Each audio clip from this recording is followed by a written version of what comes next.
Alright guys, we're back for another Dokkan battle video, and today we're going to take a look at this brand new category that Dokkan has made, which is kind of one of the big centerpieces here for Super Saiyan 4 Vegito. Now, Super Saiyan 4 Vegito, obviously super hype being added into Dokkan. He has a Dokkan event, he's got Fierce Battle, he's going to be great for this category, because he is a crossover category support type unit, grade 8 power support type unit, like he's just a good unit overall, and this category...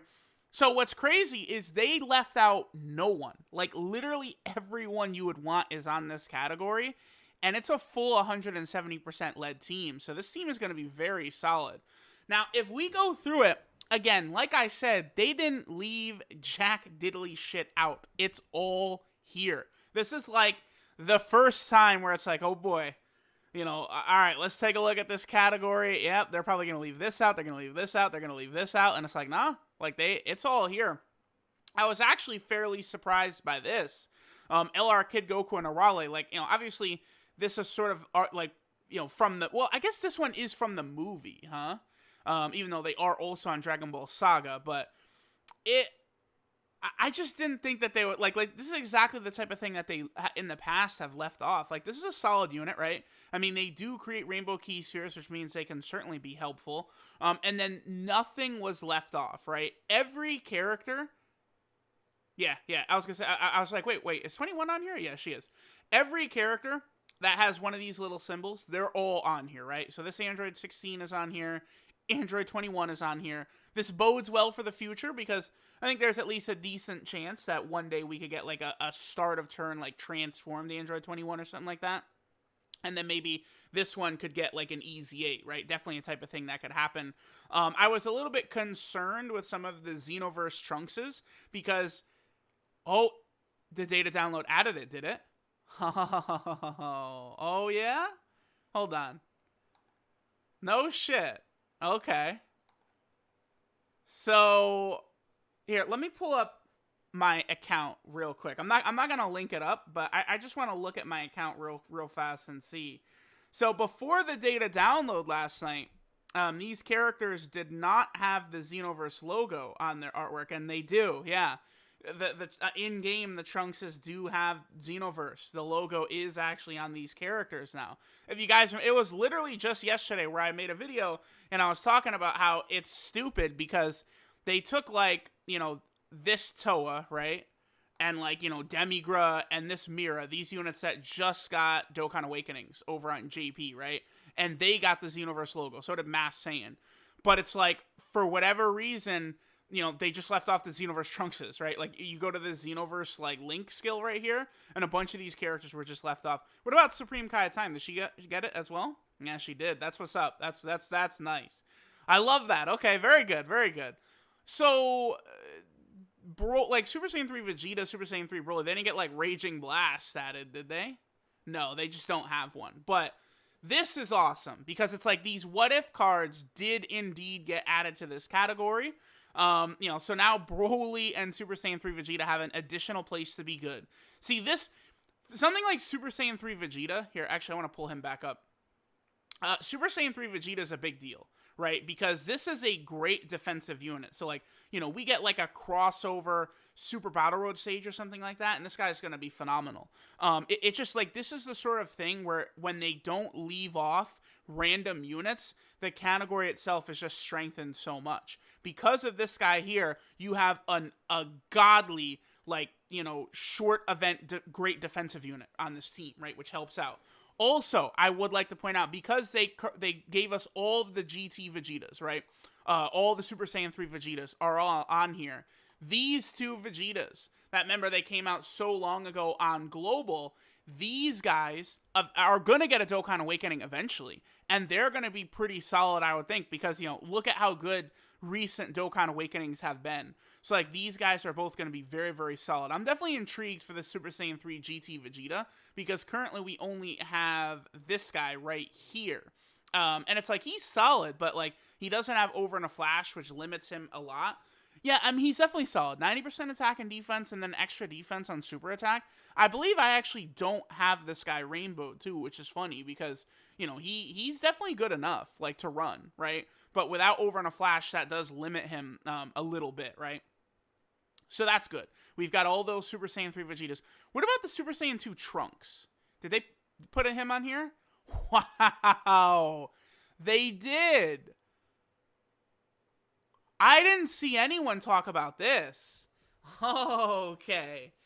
So, if you guys are unaware, this is a version of Trunks that basically does not exist anywhere. This is almost like a Dokkan exclusive right here, because this is Trunks from the Android Saga, right? This is not even Cell Saga. This is Android Saga Trunks that goes Super Saiyan 2. So, like, I assume that's the reason why he has never gotten a Dokkan Awakening or anything like that. He's just stayed like this, right? But, you know, because he's like a what if. So, like, this category, like, you could almost, like, say this is, like, the what if category, right? Because, like, the other thing, too, that I was not anticipating this, is they gave us all of the Super Saiyan Bardocks and Super Saiyan 2 Bardocks, stuff like that. We'll look at Super Saiyan 3 Bardock in a second right here. So, okay, so this is going to be good. Eventually, I would assume this guy's going to get a Dokkan Awakening. I mean, now that we have this crossover team, I don't even, like, who knows what they could turn him into, right? There's literally no way to tell. Yeah, and he's not on the Android/Cell Saga, but this is good. Wow. Why can't they just do this with all categories? Like, just make it correctly. It's that hard? But this was awesome. So this Bardock gets added to the team. Now, this Bardock, I feel like, is kind of almost like, he's kind of like forgotten. Like, he's a Dokkan Fest exclusive that I think is like, you know, he can hold his own comparatively to units like Kefla and Beerus and Cooler and stuff like that. Like, he's good, but it's just like no one talks about him. He does stack defense, which makes him good. Again, when we're building these categories, right, we have Super Saiyan 3 Vegeta for, like, a Super Battle Road stage. Then we have this Dragon Ball, well, I was going to say Dragon Ball Super, but it's not, this is not Dragon Ball Super. This is before Dragon Ball Super. This is the Bardock, the episode of Bardock special, right? Now we have a defensive stacking unit for if they're going to do an Infinite Dragon Ball History, where you need to have crossover category units, or a Legendary Goku event, like, mission, where you have to beat it with all crossover category, right? And now this Bardock will be great there. That's how you make these categories good. We have all different types of things. And then because, like, all of these Bardocks are on here, right? You know, we even have, you know, you got Mass Saiyan on here. You know, these Bardocks are going to work well with Super Saiyan 3 Broly. They're going to work well with Super Saiyan 4 Broly, one of the new units. And then, of course, all these OG Super Saiyan and Super Saiyan 2 Bardocks. Now, this is good, because these guys, I mean, obviously they're going to get an EZA eventually. We just got the Mass Saiyan EZA. You know, all these Bardocks Dokkan Awaken from that same Mass Saiyan Dokkan event. So we potentially could see these guys get EZAs at some point, and they would be really damn good, right? These guys getting an EZA is a huge boon for the game, because they're solid support type units that are on a lot of different categories. You know, something like Revenge, Super Saiyan 2, Time Traveler. You know, here this guy's on Exploding Rage, right? Like, all of that would be very, very helpful. And then, of course, Super Saiyan 3 Bardock did not get the Xenoverse logo. Okay. But he's on here. That's good, right? Because you have a lot of super class Super Saiyan 3s, right? We got the Vegetas. We have, you know, the adult Gotenks. We have Xeno, Goku, and Vegeta. Obviously, Xeno, Goku, another great defensive unit. And then you want to talk about another great defensive unit is Super Saiyan 4 Gohan. Dude, this category is insane, actually, when you think about it, right? Because you have Super Saiyan 4 Gohan, who has a ridiculous, like, his defensive stat is higher than Dokkan Fest exclusives, and he's an SSR. He doesn't even get a Dokkan Awakening, and he gets this damage reduction along with 140% defense, which is crazy. Then you could also do something like Dark Mass King, and then potentially like Black Mass Saiyan, or even Mass Saiyan. I think all three of them would work fairly well together. But like this, Dark Mass King has guard if there's another Dragon Ball Hero category ally. Okay, so yeah, it's not going to work that great with Mass Saiyan, because he's not Dragon Ball Heroes, but he did get crossover. Wow, yeah, crossover helps this guy out a lot, because I just had him at full level 10 links and stuff like that, and it's like lack of categories is one of his issues. Now he's on crossover, right? But like, you know, you could rock a rotation of these two. So he's going to get guard along with the 200% defense, and then he's recovering health, and he lowers attack, and then Black Mass Saiyan in slot 2, you know, getting this huge defensive buff, being able to lower attack as well. Like, it's just going to work super good. Like, you have a lot of defense, and then, of course, what about overwhelming offensive units, right? So, of course, Super Saiyan 4 Broly counts. I'm thinking about just pure offense. I mean, Bardock is a pure offense character. Honestly, you could probably say Great Saiyan 3 would count as well. That's probably it, huh? I mean, Xeno Vegeta, sure, but yeah, so that's basically it. Okay, so I guess, like, cause without like a big time like summonable LR or something like that could hold back a category from being able to do like ridiculous amounts of damage. Broly's probably the hardest hitting unit on the category, actually, isn't he?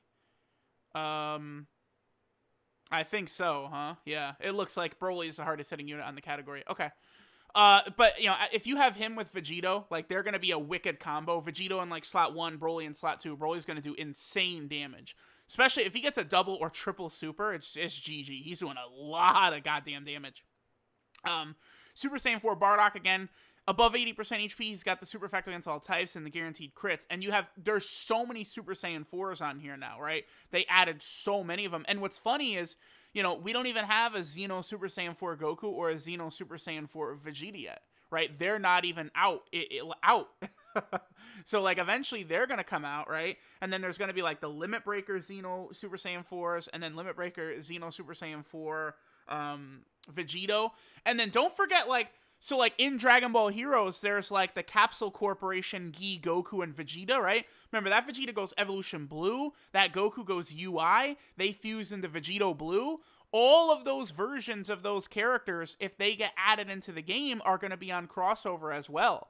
So, like, this category is just so good, and it's going to be so good for all these future units. Great Ape Gogeta, you know, this is why, like, I think you're going to be very satisfied if you summon and get yourself Super Saiyan 4 Vegito, and you can run this team. I think you're going to be very pleased. Because, again, we're looking at all these characters, and it's a full 170% lead, man. Like, this is a big deal. And then, of course, yeah, Great Saiyan is another counter character. And it's going to be very easy to have full, like, time travelers. Because you look at time travelers, and, like all these Dragon Ball Hero units are on time travelers as well, right? So it's going to be super easy to have that Great Saiyan looking good. Then, of course, even more so, what makes this category crazy is we start pulling up these characters right here. Golden Cooler count. Oh, dude. Golden Cooler is going to be super good on this team. Yeah, he is. We're going to take a look at him in 1 second. Honestly, this Bardock, again, is a good support type unit. That Bardock, the amount of support type units we have here, I guess there's also Ames, but, I mean, he's a little bit more specific, right? But we'll pull him up.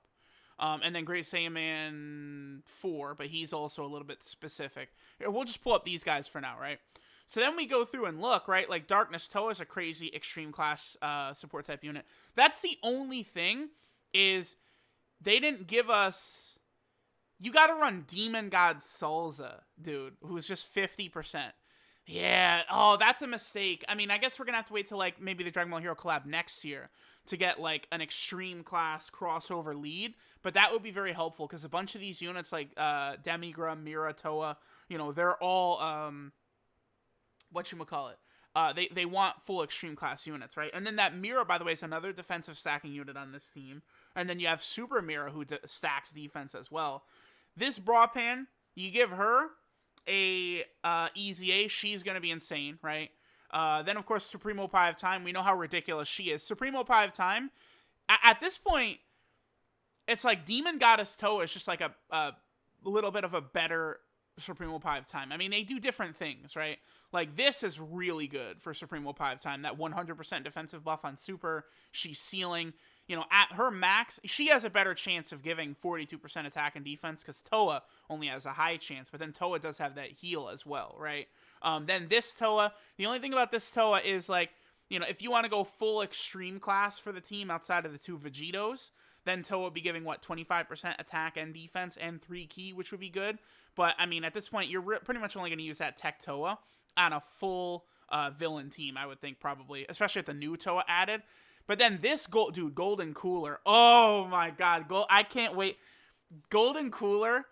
Because look at this. So 100% attack and defense, stacking attack. All allies 2 ki, 20% attack and defense. Then he gets the additional 30% attack and defense, and the additional that has a medium chance of being a super with 3 or more Dragon Ball Hero category allies in the team. Golden Cooler is going to be so freaking good on this team, man. He's going to be really nasty. The only thing is there's not like another Frieza unit in crossover, huh? That's the one unfortunate thing.